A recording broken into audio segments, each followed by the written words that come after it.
حضرت ابو ہریرہ فرماتے ہیں کہ حضور ہم سے کھیل کود کر لیا کرتے تھے. میں نے ایک دن کہا یا رسول اللہ انکا تداعبنا، آپ ہم سے کھیل کود کر لیتے ہیں؟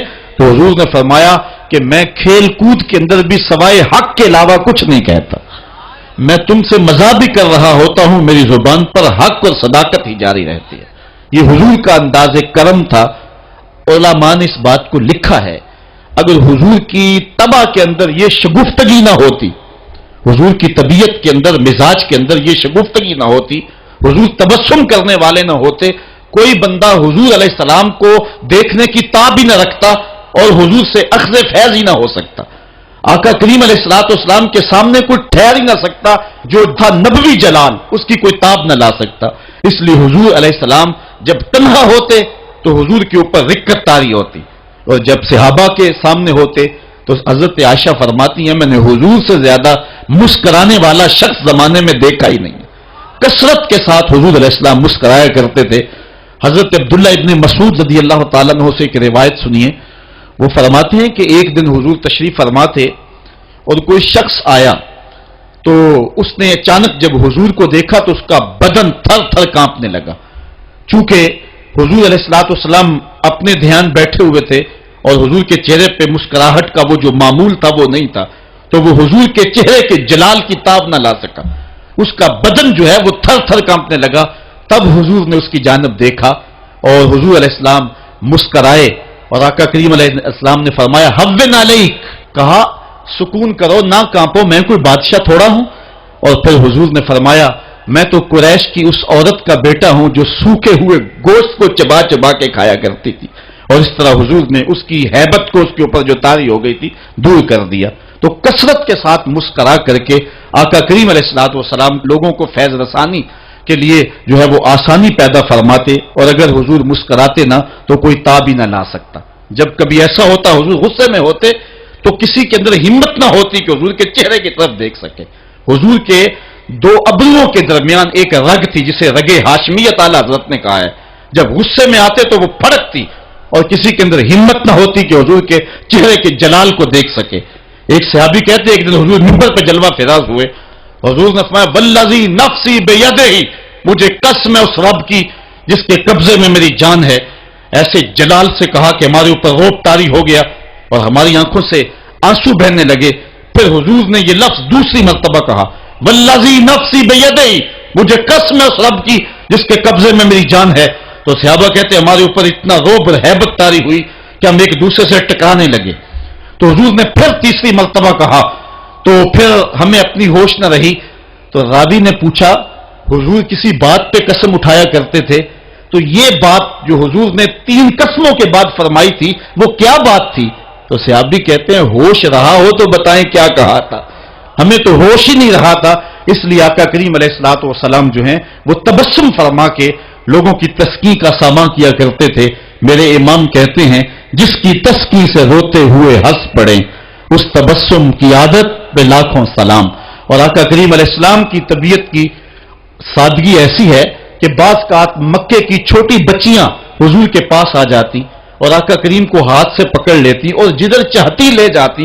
حضور کبھی ہاتھ نہیں چھڑایا کرتے تھے جب تک ان کا کام نہیں کر دیا کرتے تھے. حضرت انس روایت کرتے ہیں کہ مدینے میں ایک خاتون تھی جس کا توازن عقلی کچھ ٹھیک نہیں تھا. لوگ اس کو دیکھ کے راستہ بدل لیا کرتے تھے. جس کے پاس کھڑی ہو جاتی پھر جان نہیں چھوڑتی تھی. ایک دن وہ حضور کی خدمت میں حاضر ہوتی ہے اور عرض کرتی ہے حضور میں نے آپ سے کوئی بات کرنی. حضور فرمایا کرو. یہاں نہیں کرنی. کہاں کرنی ہے؟ مسجد نبوی سے باہر کھلی جگہ ہے وہاں حضور کو لے گئی. کڑکتی دھوپ، عرب کا ماحول اور اس کی بے مقصد سی باتیں.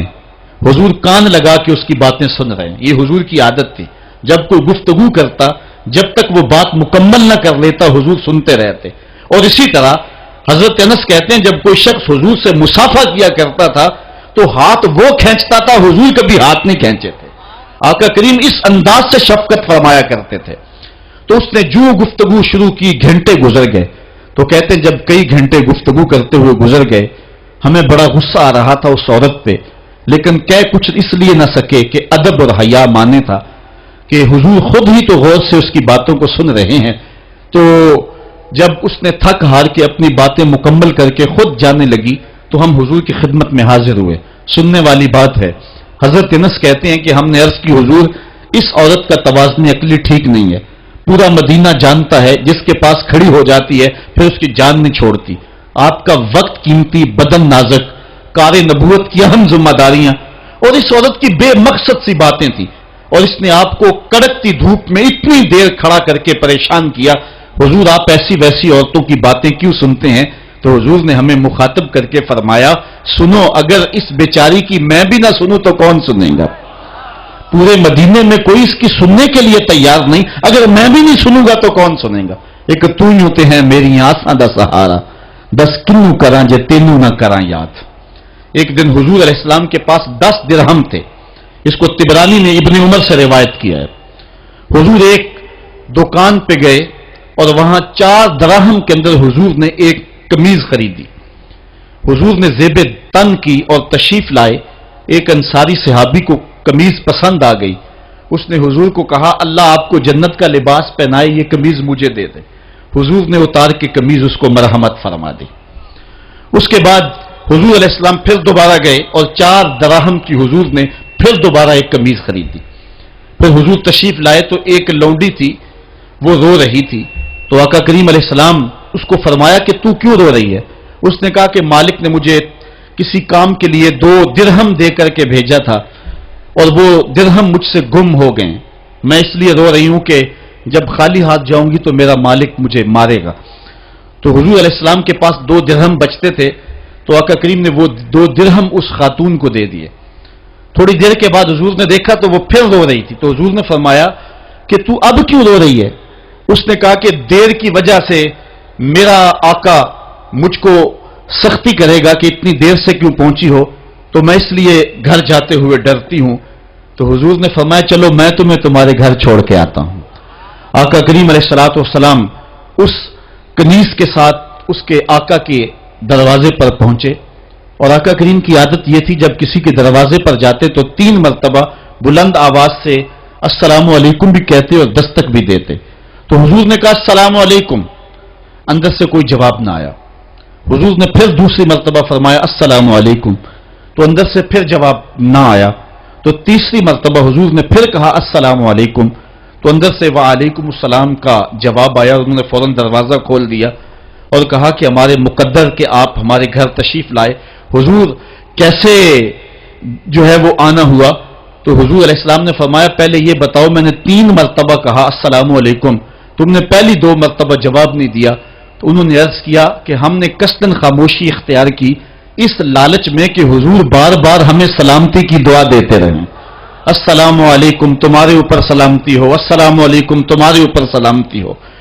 اور حضور نے فرمایا کہ اس لونڈی کی دیر کی وجہ سے میں اس کے ساتھ تمہارے تک اس کو پہنچانے آیا ہوں.